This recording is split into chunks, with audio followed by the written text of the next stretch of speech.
Today's one of those real-life homemaking days. The kitchen needs a reset, the living room needs some love, and while I'm at it, I finally tackled the project I promised you about a month ago. Let's just say the wall behind my couch doesn't look the way you thought it would. This is G. Oh, this is G. This morning I told the kids not to worry about doing their dishes, just to give them a little break. They do lots of other things too. I like to do mine by hand most of the time, even though we have a dishwasher. There's just something about it that feels grounding and cozy, especially when it's not a mountain of dishes waiting for me.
Okay, now that the dishes are all washed and put away and the counters are wiped down, I'm moving into dinner. Tonight, I'm keeping it simple, just a classic meatloaf with mashed potatoes and broccoli.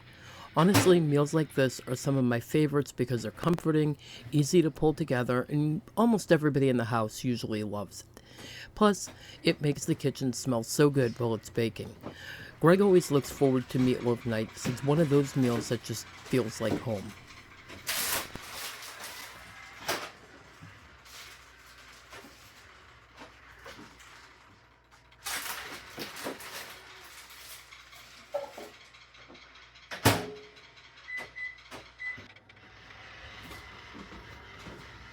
I'm trying to be efficient tonight, so while Alice the vacuum is running and the hamburger is thawing for dinner, I'm going to grab a load of laundry and get that started. I like to fit in those little chores whenever I can because it keeps things from piling up. And speaking of laundry, Bella did such a huge job this past weekend. She went through all her drawers, sorted her clothes, figured out what still fits and what doesn't, and bagged everything up she no longer needed. That was such a huge help, and I'm really proud of her for taking the time to do that on her own. Now we just need to drop it off at a thrift shop so that it's out of the house.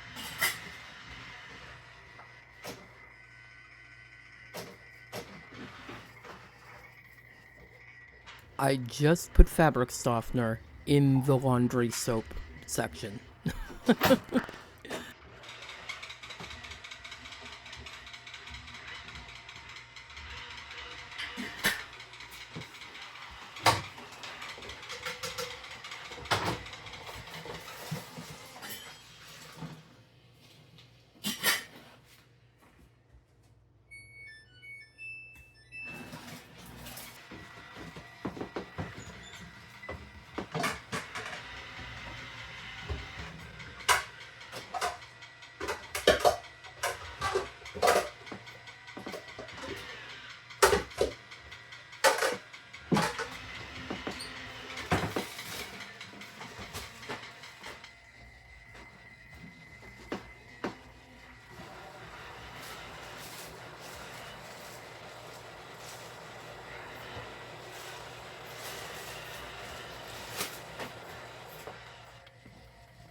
I have been dealing with heartburn lately, and I've tried Tums and everything else. Nothing seems to give.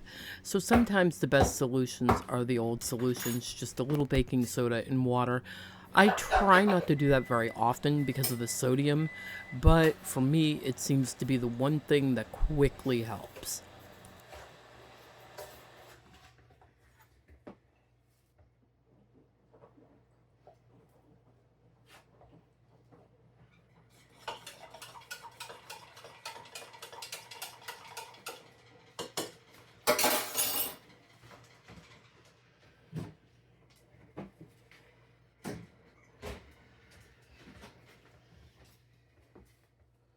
I know a lot of people don't like thawing hamburger in the microwave because it can end up cooking if you're not careful. But years ago, when we first got a microwave, it actually came with instructions for thawing ground beef, and I've stuck with that method ever since. I usually do about 2 pounds at a time, or maybe even less, a pound. It depends on what I'm cooking. I'll start with a minute, flip it over, do another minute, peel off the thawed part, keep going in 30-second intervals, pulling off whatever's softened until it's all thawed. And it almost never cooks the meat. It comes out just slightly frosty, it's quick, efficient, and honestly doesn't give that weird microwave taste.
If you notice, I'm trying to clean as I go. I'm not perfect at it, but tonight I'm really on top of it. Some of you are probably impressed, and some of you are probably thinking that's the only way I can function in the kitchen.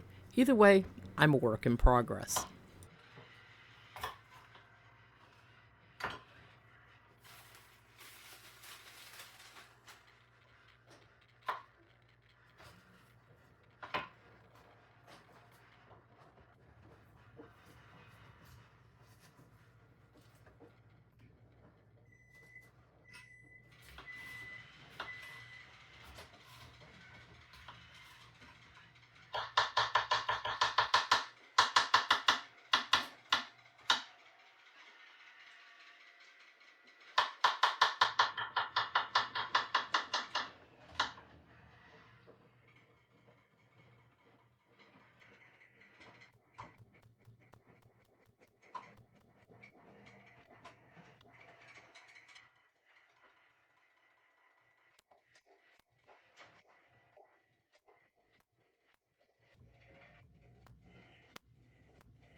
If you ask me what I put in my meatloaf, I can promise you it's different every single time.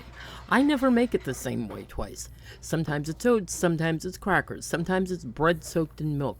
Sometimes I'll use Worcestershire sauce, sometimes I won't. Topping could be ketchup, could be barbecue sauce, could be ketchup mixed with white vinegar, ketchup, and brown sugar. It just depends on what I have in the house and what I feel like that night. One thing's for sure though, it's never ever the same.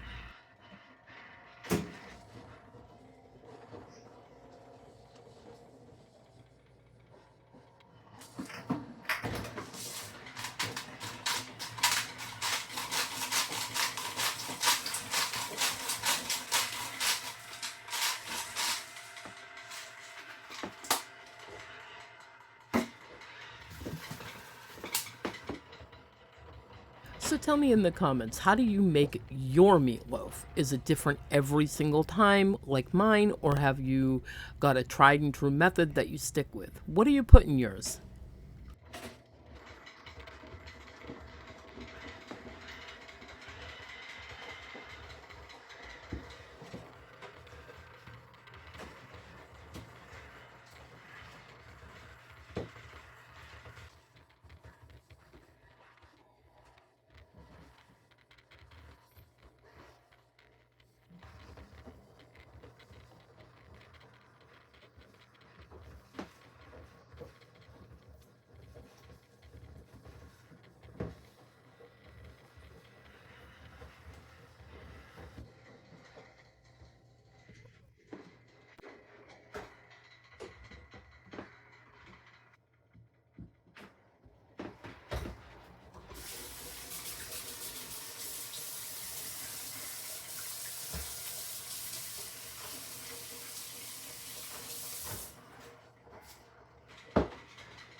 Alright, let's move on to getting this trash out. It's definitely starting to get way too full. So it's time to switch it out. I try not to let it get this far, but you know how it is. Some days just sneak up on you.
Get in the water.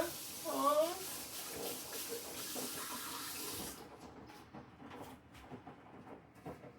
Oh my goodness.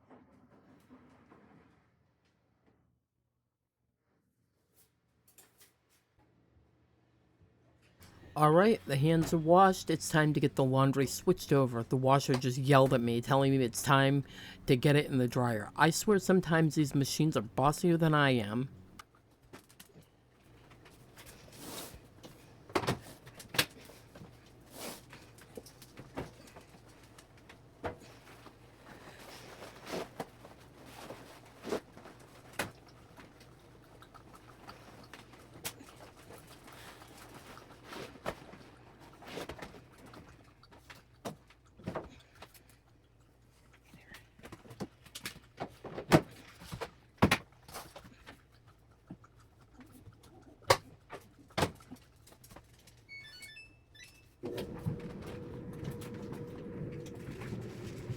Alright, let's get these potatoes peeled, cut up, and boiling for dinner because we're just about to finish things up. There's something about mashed potatoes that makes any meal feel like real comfort food, and they're the perfect side for tonight's meatloaf.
With that done, let's get the laundry out of the dryer and fold it up.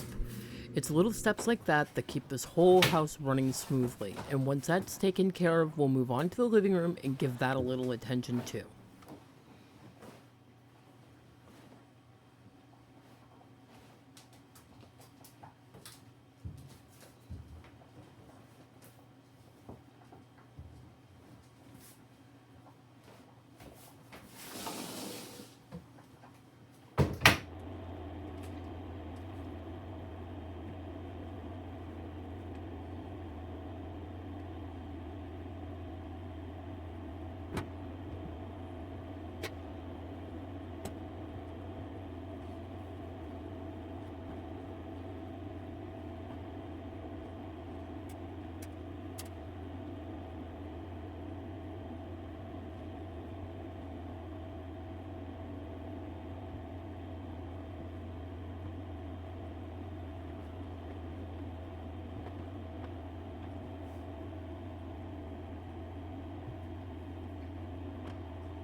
I hate to say it, but the biggest source of clutter in our living room usually comes from Greg having all the things he needs right in front of him.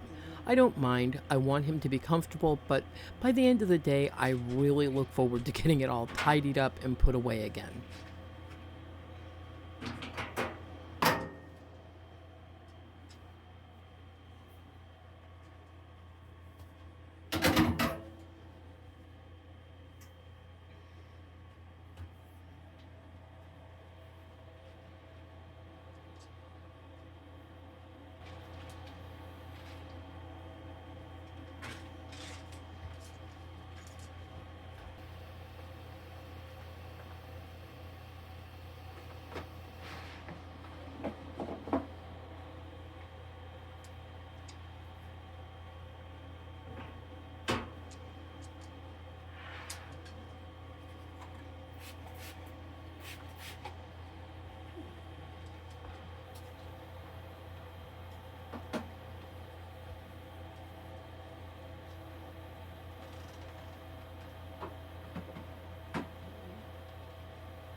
I know some of you really enjoyed this rose picture that's been behind my couch. It's actually a tapestry, but it's time for it to go.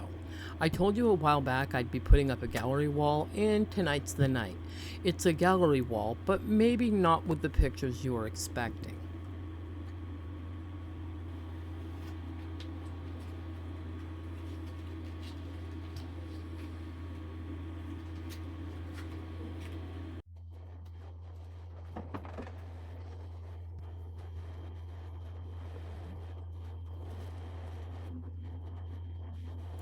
I'm putting this up tonight, but I'm not getting super specific with the placement, and here's why. We've got new furniture coming. Greg's chairs should be here in about maybe 3-4 days, and we'll be out this week looking for a new couch, so the layout might shift, which means the wall could need a little adjusting too. There's no sense in spending time measuring every little thing perfectly when I know that it may have to move again in a week or two.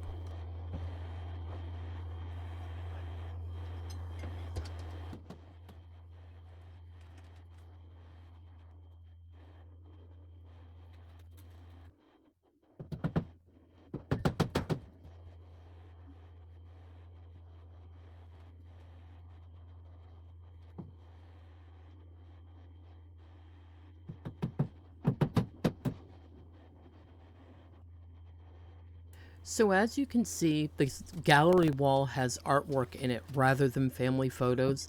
I wanted a space in the living room that I could change out whenever I please. My plan is to eventually bring in some fall artwork and then in the winter maybe swap in a few family Christmas pictures. I just wanted the freedom to keep it seasonal and fresh without it feeling too permanent. That way I can change it up often and keep the living room feeling new and interesting.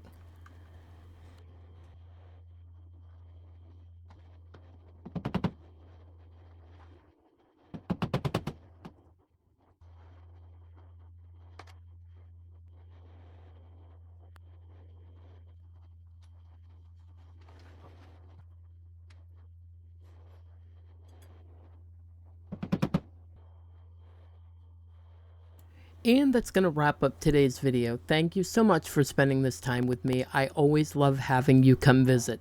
Before I go, I thought I'd leave you with a few little glimpses of around where I live, our neighborhood, and a short ride going towards Caribou.